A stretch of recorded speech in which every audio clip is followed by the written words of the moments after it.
Yeah. Thank you. Yes. Go Thank ahead. you so much. Thank you so much for this invitation. I'm really honored to have you all here and listening to me. I'm Amit Banka, based out of India, Mumbai. And when I just joined, I think you were talking about India's state of Madhya Pradesh and a lot of wildlife out there. So I'd like to just tell you, I belong to that state, and what I can tell you is that state has 27 wildlife sanctuaries and national parks.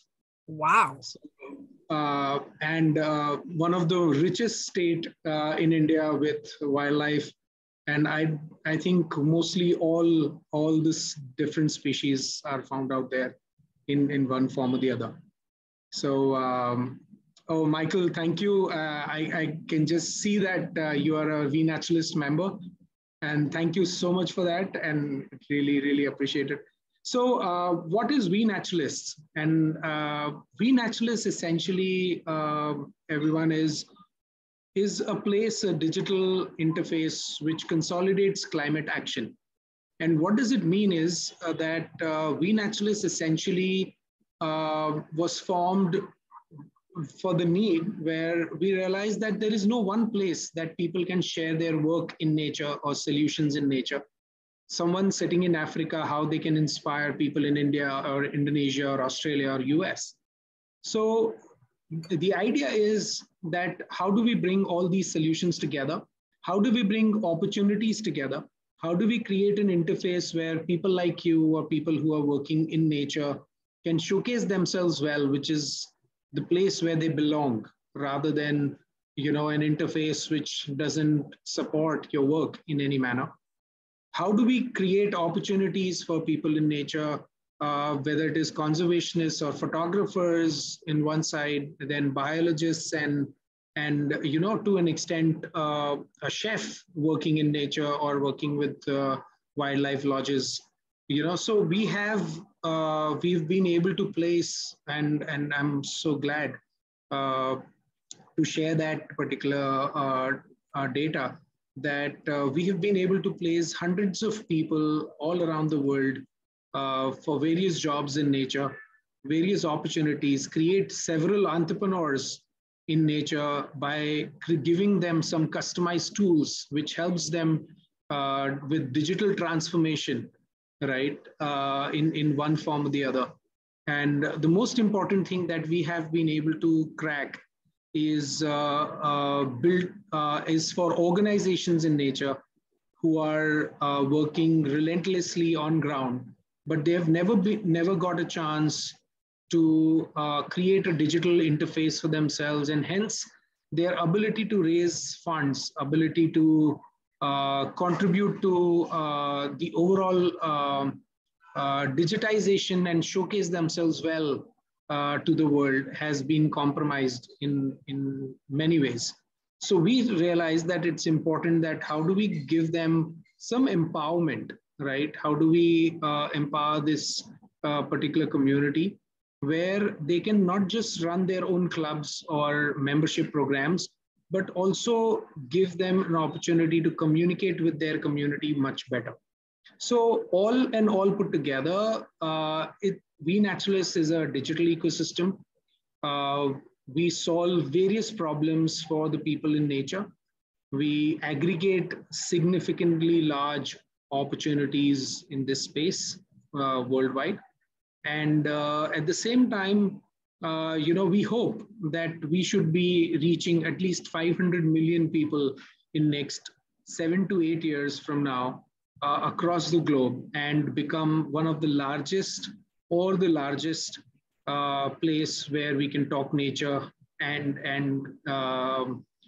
activate all and every possibility around us to reach all the net zero targets or carbon footprint targets that we all have set out. So that's what We Naturalist is.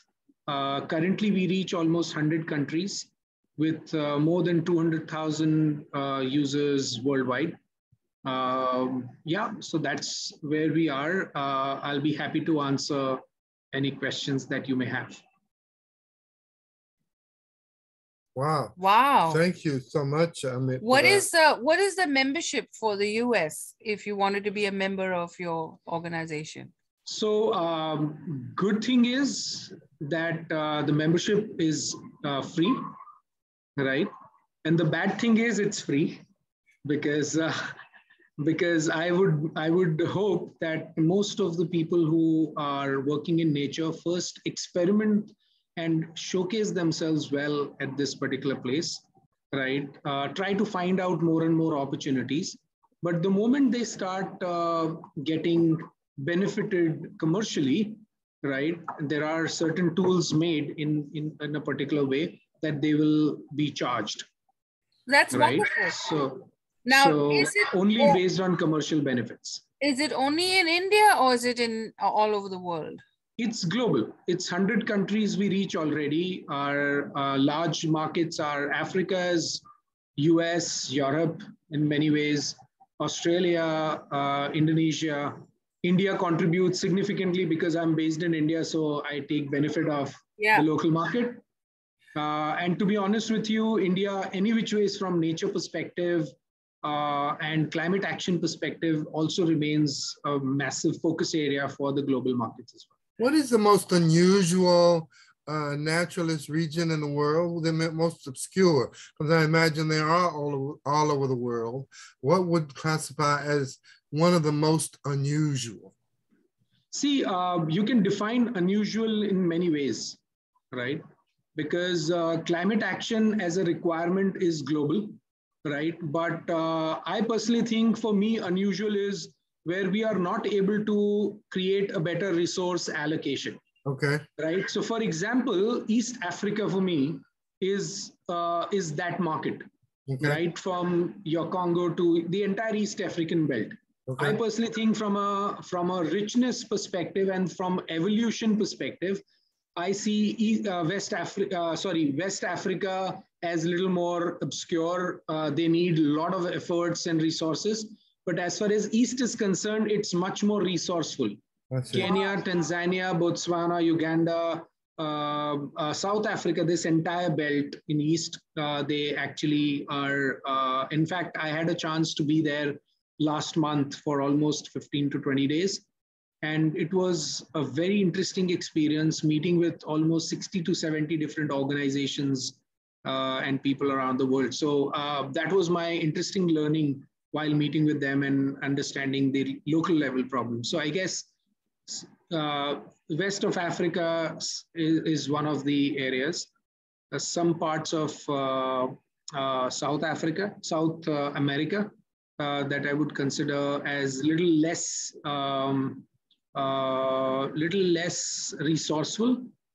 And to be honest with you, less of Europe and US focus is on some of these markets, okay, which I think it's improving as we speak. In Europe, where would you identify a particular region that's, I'm only trying to do the threshold. Like I'm in Europe, it might be difficult to find, but I'm sure there's some destinations that have a very special privilege when it comes to travel, access to naturalist conditions.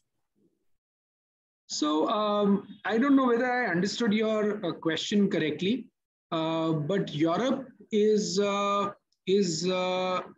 a travel destination perspective, it always scores high when it comes to nature-driven travel. Okay. But wildlife-driven travel is not there. Okay. Okay. So if someone has to go for wildlife, they have to go towards either US or India in a big way, Sri Lanka, Indonesia, Thailand, and Africa's, right? But when it comes to nature, purely mountains, greens, lakes, water bodies, I think that's all around Europe, right? Unfortunately, over hundreds of years, systematically, the wildlife has been totally eradicated from that land. So the first thing this group can do is we can all become members of the We Naturalists. Okay, so because we've had Amit now come, I think once before, and then we've had Christopher come. So I think we owe it to them that we all become members of the We Naturalists. The second thing is if anyone can make a donation, I'm sure there's a donation button and you can get a donation for the organization. Now, Amit, I'm glad you're on this call. I'm going to take a minute. So, and then those of you watching on Facebook, Instagram, will make sure that you have the link and you've seen lovely wildlife from Kenya and you've seen it from India. Grover, if you're there, we need you to join the We Naturalists so you can have the Kenyan portion covered. In fact, just like to say something on this particular note. Yeah. That for anyone interested in wildlife and want to see unadulterated content, not filtered in any manner, We Naturalist is the place.